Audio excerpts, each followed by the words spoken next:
Hey guys, welcome back to MMA Library. Today in MMA and UFC news, a huge bantamweight clash has recently been announced. Former bantamweight champion Petr Yan is expected to face Merab Dvalishvili in a 5-round main event fight scheduled for March 11th. What do you think about this step up in competition for Merab, and who takes home the win? Let us know your opinion in the comment section. Glover Teixeira assures fans that even if he loses this weekend to Jamahal, he doesn't plan to retire. Here's the clip.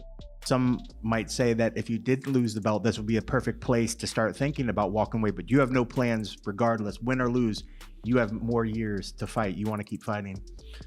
Yes, of course, because there's no plan in losing this fight. You know, I'm not thinking like, oh, if I lose, I'm just thinking I'm gonna win the belt and I'm gonna defend it, and that's my my thought right now. You know, not really going to my mind and retired right now, man. You know, I'm in my prime, bro. It looks like Khamzat Chimaev may not be returning to the welterweight division. In a recent tweet, Aaron Bronstetter explained the situation. I spoke with Gilbert Burns today, and when I asked him about the potential rematch with Khamzat Chimaev, he said he had heard that Chimaev planned to move up to middleweight going forward. Do you think the last weight cut was too much on Chimaev? And who do you see Khamzat fighting at middleweight first? Let us know your opinion in the comment section. Robert Whittaker reacts to the return of Jon Jones in a recent interview. Let me just say, Jon Jones is the best of all time. Okay, of all time, pound for pound, greatest of all time. He is, what he did to his opponents and to the division and as a champion nobody has ever come close to that level of supremacy and domination. He is a freak of nature, and to see him come back to the company, to be fighting for that strap at a heavier weight division, it would have to be the highest pay-per-view card this year, I reckon, or from a long time, since Conor. Conor McGregor reacts to the recent Francis Ngannou situation with a post on Instagram. McGregor posted a photo of Ngannou along with a quote from his interview with Ariel Helwani on his list of requests, from sponsorships to health insurance. McGregor captioned the quote and said, "Correct representation is imperative. Seek Paradigm Sports." Jon Jones, however, did have some positive words for Ngannou. "I'm happy for Francis. I'm glad that Francis knows his worth. No man has the right to shame another man for fighting for his worth. I was in a very similar situation as Francis as a heavyweight. I was never happy with my salary. I had to sit out for 3 years and I missed a lot of time, but now we're here. I encourage Francis on his journey and I wish him all the best. Another company is going to be truly blessed to have him." Brandon Moreno spoke about his rivalry with Deiveson Figueiredo and how it's helped carry forward the featherweight division. Here's what Moreno had to say. A lot, man. I mean, everything started with the mentors, with his legacy and what he did in the flyweight division before that. You know, he made a statement, and a lot of people think he's the god of the mixed martial arts for that. Then Henry Cejudo saving the division against TJ Dillashaw. Now, in the present, I think this rivalry between Deiveson Figueiredo and I is so important for us, for all the flyweight guys.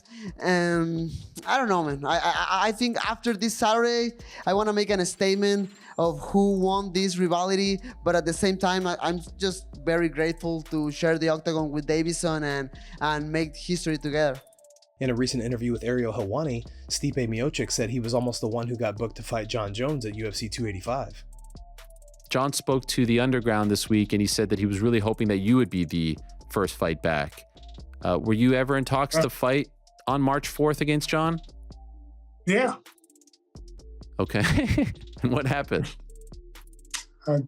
They went with Surreal. Oh, really? So they called you about it, and were you open to it? Yeah, definitely 100%. Oh, so why didn't they do that? Not a matchmaker, can't tell you. I don't know. They just went in a different direction. So they said, we'll see, maybe July. Okay. Were you disappointed when you heard that? Yeah, definitely was. You know, it's a great fight, great matchup for me, but in the end of the day, not my decision, unfortunately. But, we'll see what happens. I think those two guys are going to put on a hell of a fight. They're both gamers, and I'll love to crack one of those guys, whoever wins it. Did you get a heads up when they went in a different direction, or did you find out like all of us? Midnight. Saturday. Yeah, it was announced. Yeah. Okay. Yep. Wow, that would be huge. Stipe versus Jon. Jon wanted it. He said it himself. I would love it too. Henry Cejudo spoke about the Francis Ngannou situation and suggested what may be next for the former UFC champ. As a fighter, I get it. Obviously, I think we all feel like there could, everybody and everybody in every organization could say things could always be better, including the UFC. And yeah, of course, who wouldn't want more money to be able to own another pink Ferrari or something of that matter? But the negotiations with the UFC, with Francis Ngannou, the UFC, they just didn't come. They weren't seeing eye to eye, but that was a given. I knew that. As a fighter, I knew since the beginning, once Francis Ngannou run out that contract to get when he fought Cyril Gane, I knew he was out. Because you know why he's out? Because there's bigger paydays. You're not gonna get just a little piece of the pie with the UFC. You're gonna go abroad and you're gonna eat the majority of the pie, probably about half a pie. I mean, would you want 1% of a pie, 2% of a pie, or would you want half of a pie, splitting it with your opponent? I mean, there's a lot of potential matches with them. There's that Deontay Wilder fight. There is that Gypsy King fight. I mean, with unified rules where the gloves might be smaller. You might put a shirt on, you can clench, you can do certain things where the ref won't break you up. I mean, there's a lot of things in there that could happen for Francis Ngannou. Jamahal Hill gives his take on Glover Teixeira and their fight set to go down this weekend at UFC 283. Here's the clip. You just got to be prepared for everything. It's just one of those things that's the fight game. Things change on a dime, just like in a fight, things change on a dime. So you just got to be ready to adapt and adjust to anything. What do you think of Glover as an opponent? I think he's a great opponent. I think he's an OG of the game. He's been around for a long time, for a reason. You can't be doing what you do at his age and not be one of the best of all time. Yeah. We saw yesterday you guys had a face-off, quite intense. Both of you seemed to want to show the other one that you're here for a fight. What exactly did you feel in that moment? Just hungry, bro. Just hungry, ready for the kill. Whenever I'm in a face-off or whenever I'm in the cage, you see the difference in my eyes. It's a competitor. It's a competitor. It's a killer. Did you get the same back from him? I seen some fire in his eyes. I seen that he's, that he's just ready.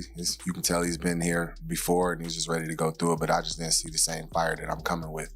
Guys, thanks so much for checking out the video. If you like the content we do here on this channel, don't forget to like and subscribe to MMA Library for all the latest MMA and UFC news.